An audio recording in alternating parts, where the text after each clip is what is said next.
والصلاة والسلام على سيد الأنبياء والمرسلين. أما بعد، فقد قال الله تبارك وتعالى في القرآن الكريم: أعوذ بالله من الشيطان الرجيم، بسم الله الرحمن الرحيم. قل إن كنتم تحبون الله فاتبعوني يحببكم الله. صدق الله العظيم وصدق رسوله النبي الكريم، ونحن على ذلك ومن الشاهدين والشاكرين والحمد لله رب العالمین. سچا ہمارا مالک اور سچا ہمارا خالق، اس سوا اس وحدہ یکتا کہ کوئی عبادت کے لائق نہیں. کریم ہے، رحیم ہے، بادشاہ ہے، بادشاہوں کا بادشاہ ہے، اور سچے اس کے پیارے حبیب صلی اللہ علیہ وآلہ وسلم کہ جن کی آج اس خوبصورت محفل میں ہم اکٹھے ہیں، وہ حبیب علیہ السلام کہ جن کی شانوں کو بیان فرماتے ہوئے آپ کا رب فرماتا ہے: قل ان کنتم تحبون اللہ فاتبعونی یحببکم اللہ. کہ میرے حبیب علیہ السلام، بہت تھوڑا وقت آپ سے میں گفتگو کروں گا، لیکن میں نہ آپ سے دعات مانگوں گا نہ امداد مانگوں گا، آپ کی توجہ مانگوں گا. میں یہاں پر آپ سے کچھ لینے کے لیے کھڑا نہیں ہوں، آپ کو فیضان عبد الکریم کے پھول دینے کے لیے.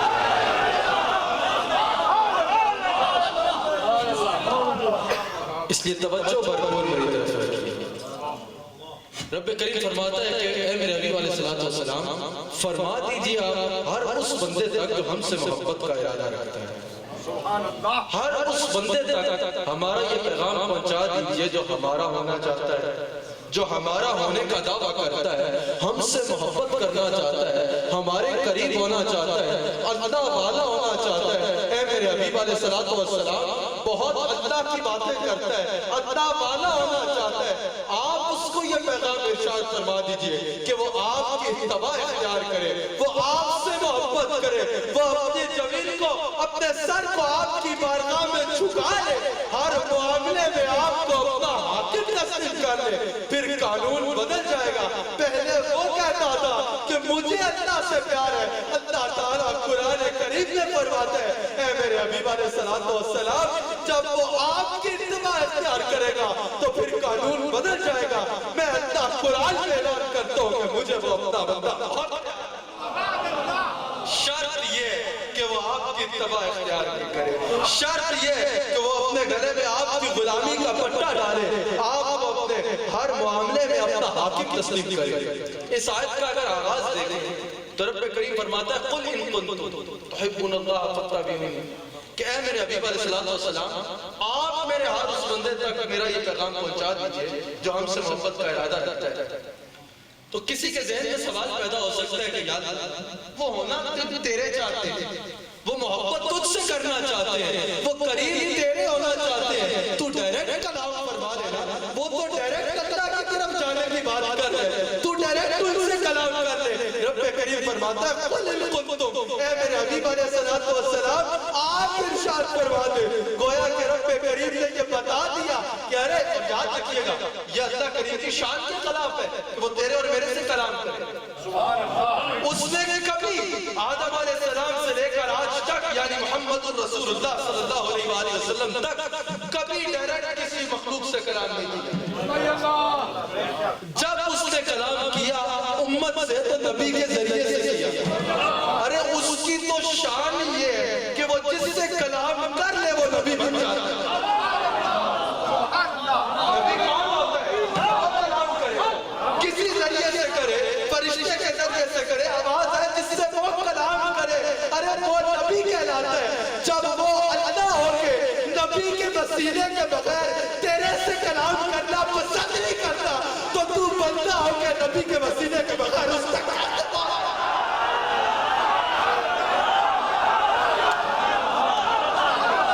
جاننا چاہتے ہو کہ رسول اللہ کا وسیلہ کتنا ضروری ہے، نبی کا وسیلہ کتنا ضروری ہے، تعلق بالرسالت کتنا ضروری ہے. تو سن لو، ارے وہ بھی نبی کے وسیلے کے بغیر تجھ سے کلام نہیں کرتا. اس سے کلام کرنے کا تو سوچ بھی نہیں سکتا. اس کا کلام کلام سننا ہے تب بھی نبی کے دربار میں چل۔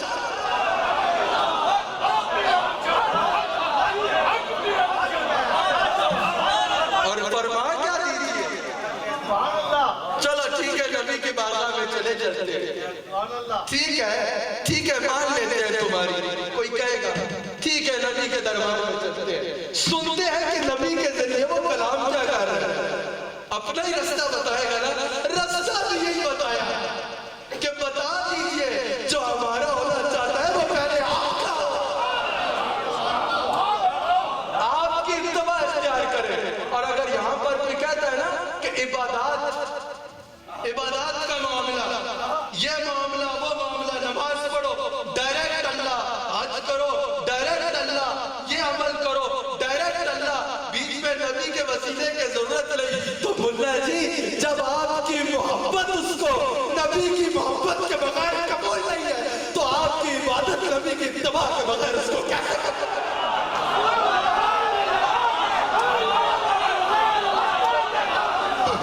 نماز میں نبی کا خیال آیا کہ نماز ٹوٹ جائے گا، پھر اپنے آباء و اجداد کے خیال سے تشبیہ دیتے ہیں، کہتے ہیں کہ نبی کا خیال ہے نماز میں تو نماز ٹوٹ جائے گی، پھر اپنے آباء و اجداد سے اس خیال کو تشبیہ دیتے ہیں۔ علماء سمجھے ہوں گے، ہاں تو یہ ہمارے آقا کا خیال ہے، یاد رکھنا۔ میں اپنے شیخ کے قدموں میں بیٹھ کے میں نے اپنے شیخ سے پڑھا، میرے شیخ صرف بات نہیں کرتے، الحمدللہ جو بات کریں اس کو ثابت کرنا بھی آتا ہے، الحمدللہ علم ظاہری بھی دیتے ہیں، علم باطنی بھی دیتے ہیں، ان کے قدموں میں بیٹھ کے تو دیکھو۔ یاد رکھنا رسول اللہ کی محبت کتنا ضروری ہے، حضرت نے مجھے فرمایا کہ رسول اللہ کی محبت کے اوپر گفتگو کرنی ہے تو کتنی ضروری ہے، یاد نماز ارکان دین میں سے، رسول اللہ کی محبت ہوگی نماز بہت ضروری ہے، یہ بھی ذہن میں رکھیے گا کہ اگر کوئی کہتا ہے کہ مجھے رسول اللہ سے محبت ہے اور رسول اللہ کے فرمودات پہ عمل نہیں کرتا تو اپنے دعوے میں جھوٹا ہے، بلا مبالغہ رسول اللہ کی نعت سنا کر، رسول اللہ کی محفل نعت میں آ کر رسول اللہ سے محبت کا اظہار ہوتا ہے، لیکن اگر اتباع نہیں کرتا، نماز نہیں پڑھتا تو اس کو اس محفل میں آ کے نعرے لگانے کا کوئی فائدہ نہیں۔ صحابہ کیا فرماتے، صحابہ اکرام کیا فرمایا کرتے کہ اگر ہمیں مسلمان میں اور کافر میں پہچان کرنی ہوتی تو ہم دیکھتے کیا یہ نماز پڑھتا ہے کہ نہیں پڑھتا، اگر نماز پڑھتا ہے تو کوئی دوسرا خیال نہیں کہ مسلمان ہے، اور ایسا ہو ہی نہیں سکتا کہ کوئی رسول اللہ سے محبت کا دعویٰ کرے اور وہ رسول اللہ کی بات نہ مانے، لیکن یہ ارکان دین میں سے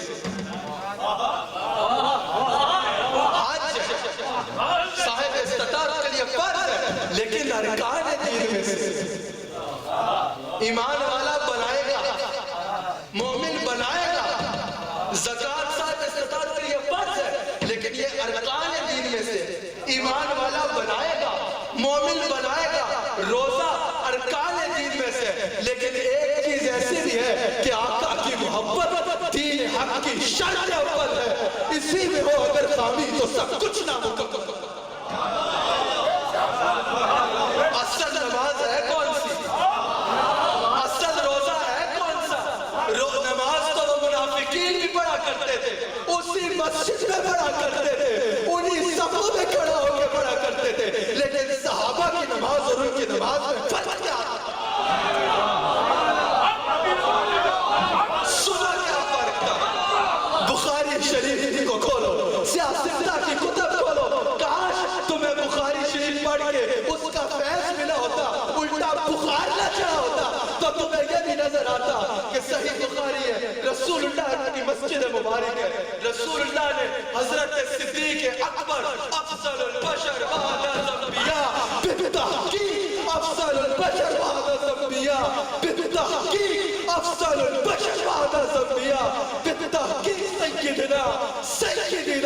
سیدنا صدیق اکبر اکبر اکبر عقیدہ ہے ہمارا، ہم نقشبندیوں کے پیر پیر طریقت، ہمارے شیخ طریقت، جن کی جوتیاں ہمارے سر کا تاج، جن کو سرکار نے خود اپنے مسئلے میں کھڑا کیا، حضرت صدیق اکبر افضل البشر بعد از انبیاء کی تحقیق نماز پڑھا رہے ہیں، امامت کروا رہے ہیں۔ جو مدینہ منورہ گئے ہیں انہوں نے دیکھا ہوگا کہ اگر وہاں پر کھڑے ہو تو کعبہ اس طرف ہے اور کعبے کا کعبہ اس طرف ہے۔ حضرت صدیق اکبر جماعت کرا رہے ہیں، نماز پڑھا رہے ہیں، رسول اللہ اپنے محل مبارک کے اندر رونق افروز ہے۔ سرکار نے اپنے محل مبارک کا پردہ ہٹایا، پھر ان کی آمد کے پیامی ہے تباہ کے جھونکے پھول شاخوں کو ہلاتے ہیں کہ آپ آتے ہیں۔ حضرت پوری مسجد نبوی میں ٹھنڈی ہواؤں کے جھونکے آنا شروع ہو گئے، پوری مسجد نبوی نور سے منور ہو گئی۔ حضرت صدیق اکبر نے جان لیا کہ کعبے کا کعبہ آ گیا ہے۔ صدیق اکبر نے کعبے کی طرف سے منہ ہٹایا اور کعبے کے کعبے کی طرف کر لیا، رسول اللہ کی طرف کر لیا۔ کہنے والوں میں نوکر صحابہ کا، سنو صحابہ کے قائد کیا ہے۔ صدیق اکبر نے وہاں سے منہ ہٹا کے رسول اللہ کی جانب منہ کر لیا۔ نماز کی حالت میں نماز نہیں ٹوٹی، رسول اللہ نے فرمایا صدیق اسی طرح وہی سے شروع کر، پڑھاتا رہے نماز۔ میں تو دیکھ رہا تھا تو نماز کیسی پڑھاتا ہے۔ میرے شیخ طریقت فرماتے ہیں کہ سرکار نے فرمایا صدیق میں تو یہ دیکھ رہا تھا کہ تو نماز کیسی پڑھاتا ہے، گویا کہ تو نماز پڑھ بھی رہا ہے کہ نہیں پڑھ رہا، تو نے میری طرف رخ کیا، اس سے ثابت ہو گیا کہ تیری نماز کامل ہے پڑھاتا ہے۔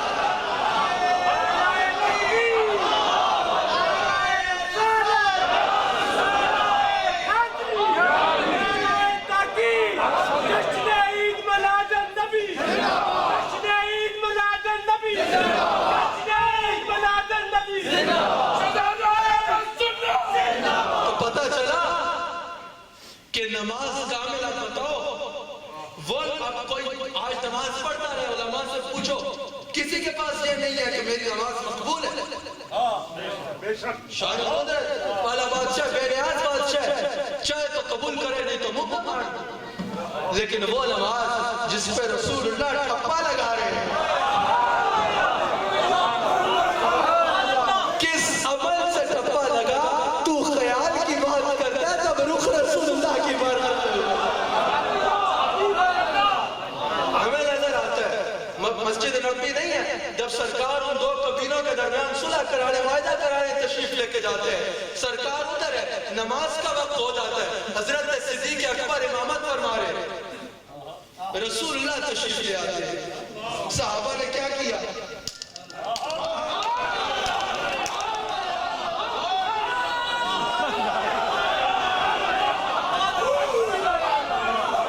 میرے سے کسی نے پوچھا یہ ذات لگاتے ہو جشن آمد رسول، یہ کیا ہے؟ میرے کہا سرکار تشریف لا رہے تھے، صحابہ نے استقبال کیا اور فقہ حنفیہ میں اس طرح انتظار کرتے ہوئے، فقہ حنفیہ میں مجھے موجود ہے بات کہ اگر امام بھول جائے کچھ تو امام کو یاد کرانے کے لیے مقتدی کیوں کر سکتا ہے۔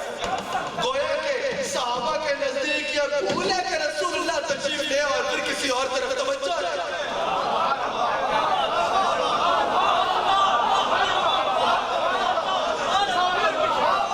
صدیق اکبر نے پھر کیا عمل کیا؟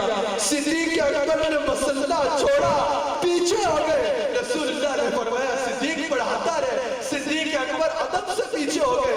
نماز مکمل ہوئی، سرکار نے صدیق اکبر سے سوال فرمایا کہ اے ابو بکر یہ کیا آپ نے عمل کیا؟ میں نے آپ کو کہا تھا کہ پڑھاتے رہو، پھر آپ پیچھے ہو گئے۔ صدیق اکبر نے عرض کی یا رسول اللہ، ابو قحافہ کا بچہ اپنی اوقات جانتا ہے، ابو قحافہ کے بچے کے لیے جرأت نہیں ہے کہ آپ تشریف لے آئے اور وہ امامت کراتا رہے۔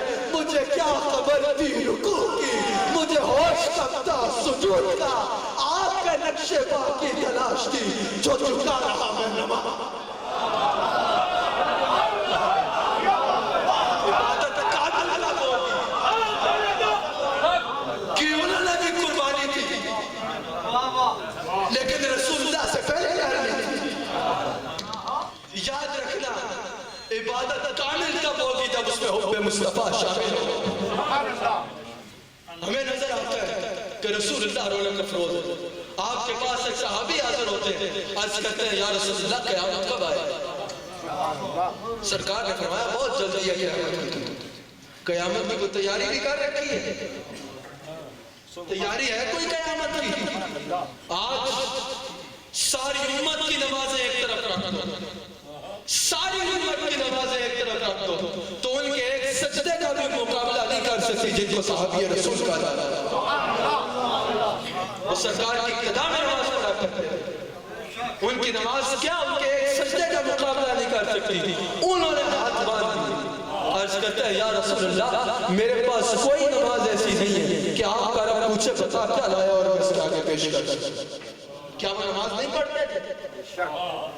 ان کی نماز کا آج ساری امت کی نماز میں مقابلہ نہیں کر سکتی، لیکن وہ ہاتھ باندھ کر رہے ہیں یا رسول اللہ کوئی نماز ایسی نہیں کہ آپ کا رب پوچھے بتا کیا لایا اور میں اس کے آگے پیش کر سکتا۔ کوئی حج ایسا نہیں، کوئی عمل ایسا نہیں، کچھ بھی نہیں ہے یا رسول اللہ، پر ایک چیز ہے، ایک چیز ہے، وہ کیا ہے کہ میرا دل آپ کی محبت میں بھرا ہے۔ یا رسول اللہ میرا دل آپ کی محبت میں بھرا ہے۔ سرکار نے فرمایا تیرا دل میری محبت میں بھرا جا، یہ تیرے لیے بہت کافی ہے۔ ہمیں نظر آتا ہے رسول اللہ کا دربار اقدس لگا ہوا جیسا کہ آج بھی لگا ہوا، تب بھی لگا ہوا تھا جب کائنات میں کوئی اور دربار نہیں، آج بھی لگا ہوا ہے اور یہ دربار تو تب بھی لگا رہے گا جب کائنات میں کچھ اور نہیں۔ تب بھی لگا ہوا تھا جب وہ فرماتا ہے کن تو کنزن مخفیہ، میں چھپا ہوا خزانہ تھا، تو رسول اللہ فرماتا ہے کن تو نبیہ، میں اس وقت بھی اللہ کا نبی۔ سرکار کا دربار اقدس لگا ہوا، سرکار کے آگے پیچھے اصحاب النجوم کی مانند صحابہ حاضر، رونے کی آواز آنا شروع۔ پاس سرکار کے صحابی حضرت صوبان انہوں نے رونا شروع کر دیا، روتے روتے ان کی آواز بلند ہوئی، ہچکی۔ سرکار نے ان کو مخاطب کیا اور سرکار نے فرمایا صوبان میرے ہوتے ہوئے تجھے کس چیز نے رلا ڈالا؟ میرے غلام میرے ہوتے ہوئے تو رویا، میرے ہوتے ہوئے تجھے کس چیز نے رلا ڈالا؟ کون سی ایسی چیز ہے جس نے میں تیرے سامنے اور تجھے رلا ڈالا؟ حضرت صوبان نے ہاتھ باندھ لیے، عرض کرتے ہیں یا رسول اللہ رونے کی وجہ یہ ہے کہ آج کہیں پہ بھی ہوتا ہوں، پریشان ہوتا ہوں، آپ کی بارگاہ میں حاضر ہو جاتا ہوں، آپ کو دیکھتا ہوں، یا رسول اللہ ہماری تو زندگی آپ کی زیارت سے ہے۔ یہ بات ہے جب سرکار نے بظاہری طور پر یہ انداز مبارک اپنایا جس میں سرکار آج رونق افروز ہے، اپنی حیات کا یہ انداز پسند فرمایا کہ جس انداز سے سرکار آج زندہ ہے، تو حضرت عبداللہ انہوں نے ہاتھ اٹھا لی، عرض کرتے ہیں یا اللہ میری تو زندگی اس میں تھی کہ میں تیرے حبیب کی زیارت کیا کرتا تھا، اگر میری آنکھیں اب رسول اللہ کے چہرے کو نہیں دیکھ سکتی تو میری آنکھیں واپس لے لیں۔ میں چاہتا ہوں ان کے ہاتھ ان کے منہ پہ بعد میں پہنچے دعا کے بعد ان سے وہ والی بینائی، دنیا کا کچرا ان کی آنکھوں سے ہٹا دیا گیا، اندھے نہیں ہوتے۔ پھر میری تیری آنکھ تو یہ ہے نا کہ دیوار سے آگے نہیں جا سکتی، ان کی نظر کون کون سے جلوے دیکھتی تھی یہ وہی جانتے ہیں، یہ وہی جانتے ہیں۔ جب حضرت قتادہ کو سرکار نے آنکھ عطا کی نا تو وہ فرماتے ہیں کہ مجھے دوسری آنکھ تو کمزور ہو گئی، یہ آنکھ نہ صرف کمزور نہ ہوئی بلکہ اس سے جیسے میں دل کو دیکھا کرتا تھا ویسے ہی رات کو دیکھا کرتا تھا۔ اور میرے شیخ فرماتے ہیں اس آنکھ کے آگے تو پردے حائل ہوتے تھے نا، اس آنکھ کے آگے کوئی پردہ بھی نہیں جو رسول اللہ نے لگائی تھی۔ تو ان کے ہاتھ آنکھوں پہ بعد میں پہنچے، ان کی وہ ظاہری بینائی اس سے پہلے ظاہری بینائی جو انہوں نے مانگا تھا وہ ان کو مل گیا۔ سرکار کا دراز گوش یافور جو سرکار کی سواری تھی، ہر وقت سرکار کی بارگاہ میں حاضر رہتا تھا، یہاں تک ارے رسول اللہ تو اگر کسی جانور پر بھی رکھ لے تو اس کے علم کا معیار پتہ کیا تھا؟ سرکار کی سواری تھی یعقوب ہر وقت رسول اللہ کے پاس ہوتا تھا. رسول اللہ کو کسی صحابی کو بلانا ہوتا تو سرکار اس کو اوپر فرمایا کرتے, بس نام لیا کرتے, اس کو پتا ہوتا فلاں صحابی اس وقت کہاں ہے, گاڑی پہ ہے یا کام پہ ہے, چاہتا اور اس کو بتاتا, اشارہ کرتا کہ تجھے رسول اللہ یاد کرتا. سرکار کی سواری کو بھی, سرکار کے جانور کو بھی ڈھونڈنا نہیں پڑتا تھا جس غلام کو بلا رہے کہا ہے. سرکار ارشاد فرماتے تھے اور وہ چل پڑتا تھا. تم سرکار کے علم غیب کی بات کرتے ہو. حضرت نے علم غیب کا بتایا تو میں نے بتایا کہ سرکار کو اگر کسی سواری کو رکھ دو اس کو بھی اللہ آتا ہے. حضرت ویسے کرنی کی, میرے سے پہلے حضرت نے انگلش میں بہت اچھی گفتگو کی اور حضرت ویسے کرنی کا ذکر کیا, تو اس سے میرا دل کیا میں بھی ایک آپ کی بارگاہ سے قرآن کریم کا ٹکڑا لے لوں آپ کی بات کر کے کہ جب سرکار نے امت کے لیے دعا کے لیے روانہ فرمایا, بھیجنے والے کون ہیں؟ نبی. جو دعا کے لیے جا رہے ہیں وہ کون ہے؟ صحابی. اور جن سے دعا کروا رہے ہیں وہ ولی. یہ کیا ہے؟ سب سے افضل نبی ہوتا ہے, اس کے بعد صحابی ہوتا ہے, پھر ولی ہوتا ہے. نبی دعا کے لیے بھیج رہے ہیں صحابی کو ولی کے پاس.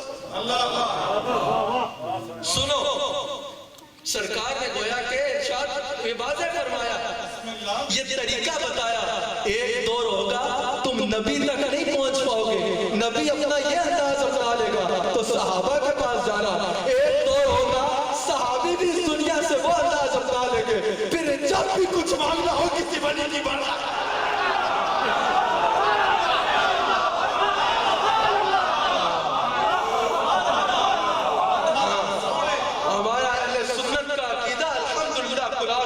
مطابق ہم قرآن کو مانتے ہیں صاحب قرآن کی نسبت سے.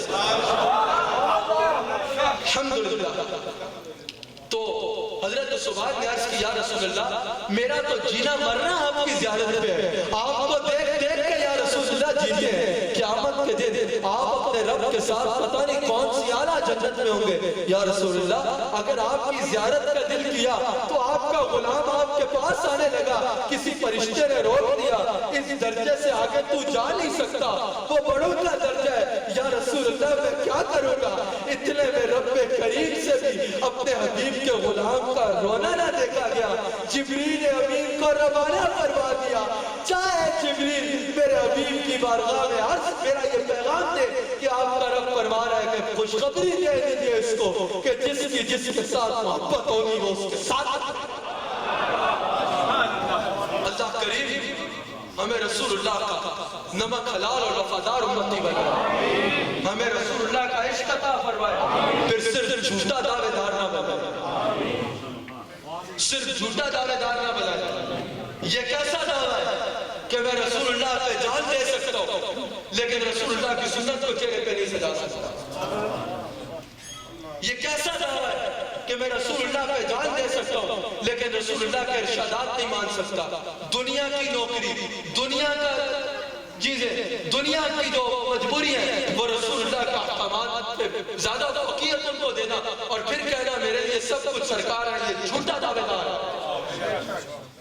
اگر رسول اللہ سے محبت کر رہی ہے تو پھر رسول اللہ کی اتباع سے ثابت کرو. یقیناً رسول اللہ کی محفل میں آ کے آنسو بہانا یہ مقدر والوں کا حصہ ہوتا ہے. رسول اللہ کی محفل میں آ کر نعرے لگانا یہ مقدر والوں کا حصہ ہوتا ہے.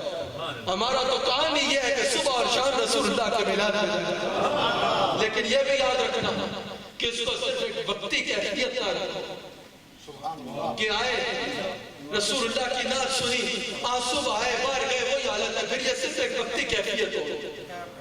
اس محفل میں آؤ, جو کیفیت اس محفل میں ہو وہی کیفیت اس محفل کے بعد, وہی کیفیت زندگی میں لاؤ. اس طرح ثابت کرو کہ ہاں تم رسول اللہ کے عاشق ہو. جو تمہیں سڑک پہ چڑھتا ہوا دیکھے وہ دیکھے کہ ہاں کہے کہ یہ رسول اللہ کا دیوانہ ہے. جو تمہیں ناکام کرتا ہوا دیکھے وہ کہے کہ یہ رسول اللہ کا عاشق ہے. جو تمہیں اپنی پرسنل لائف میں بھی دیکھے ادھر بھی دیکھ کہ تمہارے میں رسول اللہ اللہ کا عشق نظر آئے، صرف ان محافل میں نہیں، زندگی رسول اللہ کے نام کرو، اللہ کریم مجھے اور آپ کو رسول اللہ کا نمک حلال اور وفادار امتی بھی